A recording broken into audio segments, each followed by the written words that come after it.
All right, thank you for coming on over to this video to see my picks for the main card of UFC 300. If you clicked on this video first, make sure to go back and watch my prelim picks, my undercard picks, because this card is just absolutely fucking bonkers from top to bottom. So let's get into it. Main card, here we go. Okay, first and foremost, before we get into the first fight, I know there's people out there that are complaining, why is Bo Nickal on the main card? Why is he kicking it off? Who cares? Bo Nickal is the fucking man. He's a beast, multiple time NCAA champion. He's putting fucking butts in the seats. So let's go. Let's kick it off. Bo Nickal, Cody Brundage. Don't mind me as I fanboy out on Bo Nickal for a split second.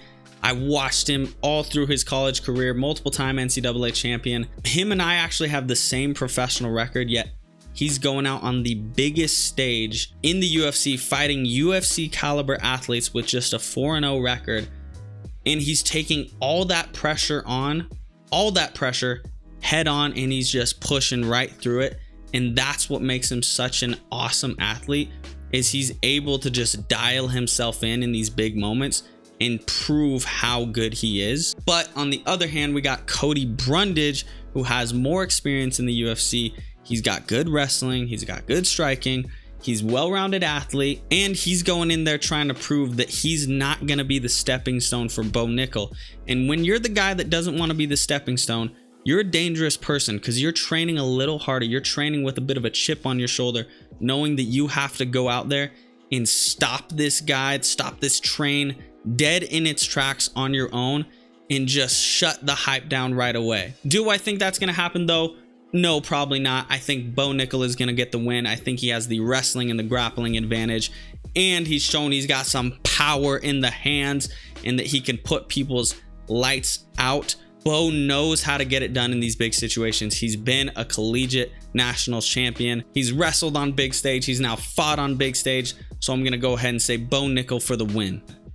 God, this card just keeps fucking rolling into great fight after great fight. Next fight on the main card, Charles Oliveira, Arman Tsarukyan. Charles Oliveira is a veteran in this game. He has fought everyone there is to fight. Max Holloway, Justin Gaethje, Dustin Poirier, Islam Makhachev. He has fought the best of the best in the featherweight and in the lightweight division. He's only just getting started with his last win over Beneil Dariush. How he just walked in there and ran through him was absolutely incredible. Charles Oliveira, though, does get caught. Most of the time in his fights, he gets caught and he gets put down. But it seems like that's something that just wakes him up, and then he just trucks forward after that and finds a way to get the win. Arman Tsarukyan, though, young, hungry, looking to prove that that fight against Islam Makhachev would not go the same way if they fought a second time. So he's trying to get to that belt, and the person standing in front of him is Charles Oliveira, who is the former champion. This fight is it's insane. I couldn't even tell you who has the wrestling advantage in this fight. I think if I were to tip the scale just a little bit, it would go towards Arman Tsarukyan in the wrestling department. Obviously, Charles Oliveira has the BJJ in his favor, but this is MMA, and typically when you're put on your back against a high-level grappler like Tsarukyan, your BJJ is going to be less effective when there's punches coming at you and they're trying to pass your guard. We saw that with Islam Makhachev against Charles Oliveira. So if Arman can just use that skill, use his strength, he's young, he's hungry, he wants to come forward, he wants to win this fight. If he can get Charles to the ground and work the fight from there, I think he can have a lot of success. This is such a hard fight for me to pick. Arman has only lost to two of the best guys, best lightweights in the world, in Mateusz Gamrot and Islam Makhachev.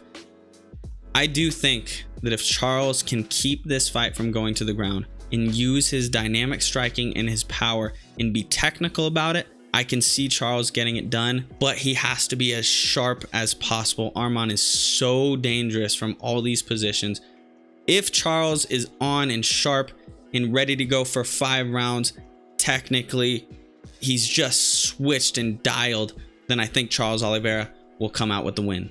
Now we got what many people might be calling the people's main event, the BMF title on the line. Max Holloway, Justin Gaethje. Does it get any better than this? Now the conversation with this fight is obviously when Max Holloway went up to lightweight, Last time, Dustin Poirier seemed too big, too strong, too powerful for him, but I think this is a absolutely new case. I think Max Holloway is doing it right. When I listen to interviews, he's obviously doing the move up to 155 again right this time. He's going to be strong. He's going to be just as big, if not bigger than Justin Gaethje. So as far as him being too small for lightweight, I don't think that's going to be a factor in this fight. But I do still think that Justin Gaethje will have the power advantage. I think most of the people that Justin Gaethje fights, he has the power advantage.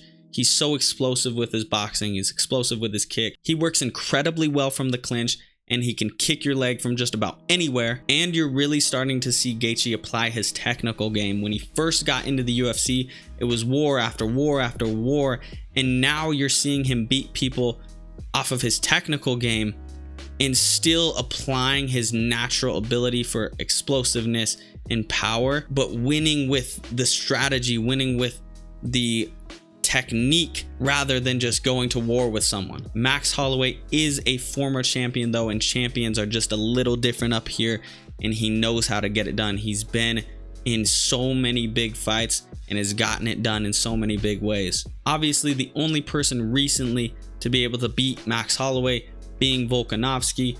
Other than that, every featherweight he's fought, he's pretty much dominated or won very clearly. It seems like Max Holloway might have something to prove in this fight, and I think Justin Gaethje could have easily had the next title shot, but he decided to come into this fight, take on the challenge, which is Max Holloway, and just give a fight for the fans. And honestly, this is such a tough fight to call. I've been going both ways on it for a while now, but right here, right now, my final prediction, I'm going to go with Max Holloway. I think his pace, I think it's going to be a lot for Justin Gaethje to handle through 5 rounds. So I'm going to pick Max Holloway as the winner. Now we are getting into the championship fights. We got Zhang Weili versus Yan Xiaonan. Both of these girls are so tough. Obviously, Zhang Weili has fought the best of the best. This is the only fight really on this whole card, undercard and main card together, that it wasn't as hard for me to pick. I think Yan is a really good fighter, really complete. She's powerful, she's smart, she's cerebral out there. But I just think Zhang Weili is a complete martial artist right now. She is doing everything. She's dominating in the wrestling. She's dominating in the grappling. She's explosive on the feet. She is powerful. Her Muay Thai, her boxing, her jiu-jitsu, her wrestling, everything is at a very elite level. And I think she's one person that's going to be super hard to get through right now.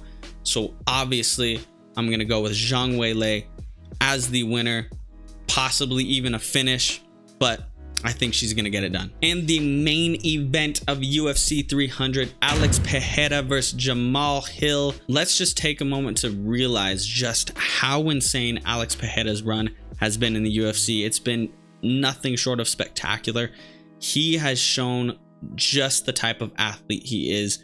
Coming into the UFC, I think in 2021, and since then winning 2 different titles in 2 different weight classes. I mean, it's absolutely fucking unheard of. Alex Pereira is just a different breed. He won the middleweight title and he was depleting himself to get there. Now he's full, he's strong, he's powerful at light heavyweight. He showed that his power translates from middleweight all the way up to light heavyweight with his win against Yuri Prochazka. And he is just an elite striker with his kicking, his boxing, his counters, his slipping. His striking is absolutely beautiful, and he's so powerful and so dangerous with it. On the other side of the cage though, we have Jamal Hill, and he puts people to sleep. If Jamal Hill touches you, it is nighty night. You will go down.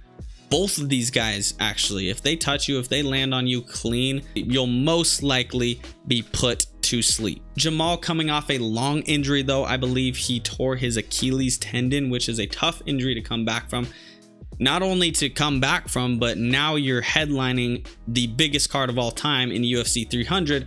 Oh, and you're fighting Alex Pereira, who is one of the scariest men on the planet and can knock anyone out at any time. And the fact that Jamal is doing that makes him just as different up here and just as tough. If we look back at Jamal's fight with Glover Teixeira, they went to war. Glover Teixeira, obviously very different from Alex Pereira. He is one of Alex's coaches, and to have that experience against Jamal in the cage, he can take the things that he learned and apply it and give it to Alex Pereira, and I think that'll give him an advantage when it comes to this fight. Jamal, super tough, super talented, very intelligent when he's in the cage. He has the ability to strike with the elite of elite strikers and has the power to put you out. For my winner and to retain the title in the biggest UFC card of all time, I'm going to go ahead and pick Alex Pereira. I think the advantage of having his coach had fought Jamal Hill, and he can give that to Pereira and they can kind of game plan with that. And not to mention, Pereira is just so elite with the striking, very technical, very intelligent. So my final pick, champion, remaining champion, UFC 300, topping it off, Alex Pereira. Thank you all so much for tuning into this video. Like I said, if you didn't watch my picks for the undercard, go back and watch that now. I appreciate you all. Make sure to like, subscribe, click the bell for notifications. I'll see you in the next one.